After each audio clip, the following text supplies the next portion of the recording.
Salut, salut, j'espère que vous allez bien. Aujourd'hui, on se retrouve avec une nouvelle vidéo. Je vais vous montrer comment coudre une jupe droite. Mais avant ça, je tenais à vous dire un grand merci, vraiment merci infiniment parce qu'on est plus de 20 000 abonnés sur la chaîne. Ça fait vraiment plaisir, je suis trop contente de voir que le contenu vous plaît. On continue comme ça, on ne lâche rien, on va aller chercher les 30 000 abonnés. Je tenais à me présenter pour les nouveaux abonnés. Je suis Nadjima, originaire de Mayotte. Je suis une grande passionnée de mode et de couture, comme vous pouvez le voir sur ma chaîne. Cette année, j'ai créé ma marque de vêtements qui s'appelle Massamou. Je vous invite à aller voir la page Instagram juste ici, comme ça vous aurez l'occasion de découvrir ma toute première collection qui s'appelle Utamaduni, qui veut dire héritage en shimaoré. Actuellement je porte le top Laya qui est issu de cette collection. Il est vraiment beau. Ce que j'aime trop avec ce top, c'est le dos nu, magnifique, vraiment magnifique, et les plis qui vont tout autour du dos nu. Voilà, j'adore. Donc je vous laisse aller voir, je vous laisse aller découvrir cette collection et puis n'hésitez pas à vous abonner à la page, à commenter les photos ou m'envoyer un DM si vous souhaitez avoir le même top.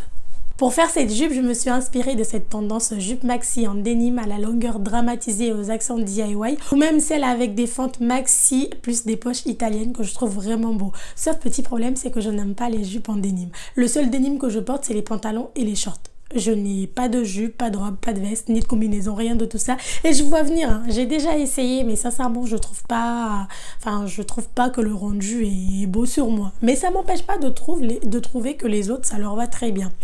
Et d'ailleurs, je ne porte pas non plus de jupe droite. Mais à force de la voir partout, ça m'a donné envie d'avoir une jupe droite. C'est ça qu'on appelle les tendances, hein. Mais pas une jupe en denim.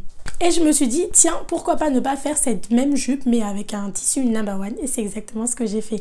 Je vous laisse avec le tuto, comme d'habitude. Si elle vous a plu, n'hésitez pas à laisser un commentaire, à liker la vidéo, à la partager. Elle peut toujours aider quelqu'un. Et si vous n'êtes pas encore abonné, qu'est-ce que vous attendez? Pour réaliser cette jupe, vous aurez besoin de la jupe de base. Je vous mettrai le lien en haut de l'écran.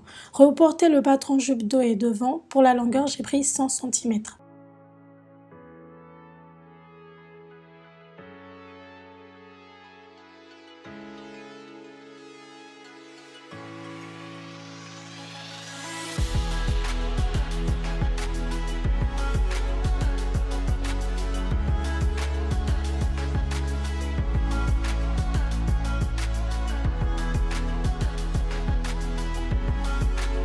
Prolongez la ligne de la pince dos et devant. Placez la fente à 40 cm en partant de la taille et la largeur est de 10 cm. Rejoindre ces deux points et voilà, la fente est créée. Nommez les patrons dos et devant qui sont à couper 2 fois.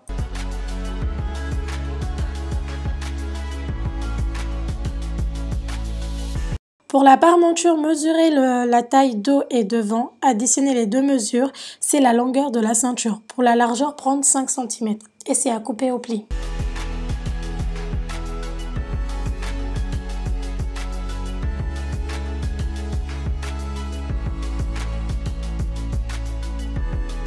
Ici, je n'ai pas mis les valeurs de couture. N'oubliez pas de les ajouter quand vous allez couper le tissu. Elles sont de 1 cm. Coudre la jupe dos. Assemblez les pièces endroit contre endroit. Assurez-vous bien que les motifs sont bien raccordés et coudre à 1 cm. Faites la même chose pour le deuxième côté.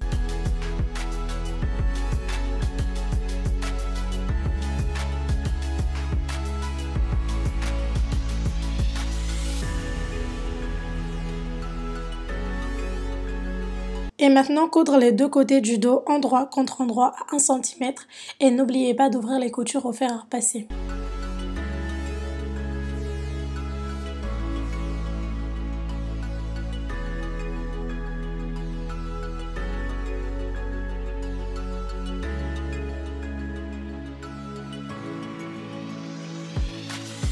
Lorsque c'est fait, assemblez les pièces devant comme vous avez fait pour le dos.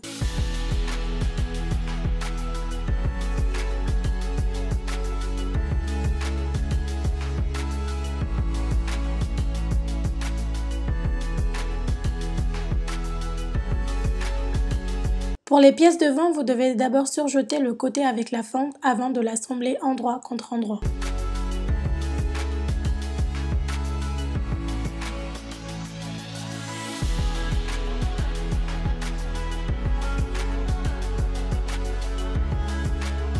Lorsque c'est fait, vous pouvez coudre la jupe dos et devant sur un seul côté d'abord à 1 cm.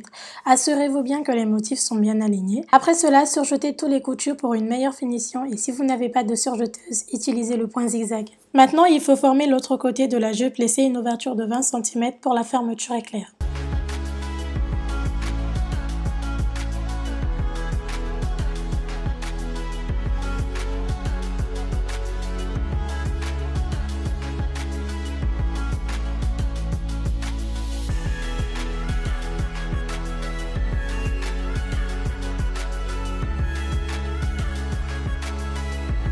La jupe prend enfin forme. Coudre la parementure endroit contre endroit à 1 cm et n'oubliez pas avant de coudre la parementure, il faut bien la surjeter sur le bas pour une meilleure finition et ouvrir les coutures au fer à repasser.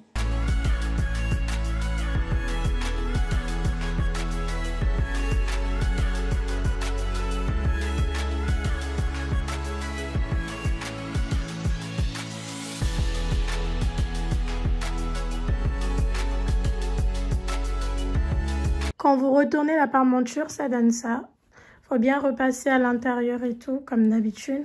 Et là, ce que vous allez faire, c'est vous allez surpiquer tout le long pour éviter que la parementure bouge à chaque fois. Voilà, à 0,5 cm. Pour rajouter un petit plus à cette jupe, j'ai rajouté des passants pour la ceinture.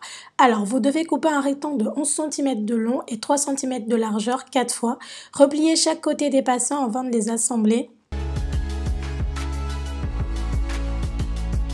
Ensuite, il vous restera à coudre les passants sur la jupe, sur chaque côté, dos et devant, sur les coutures des pinces.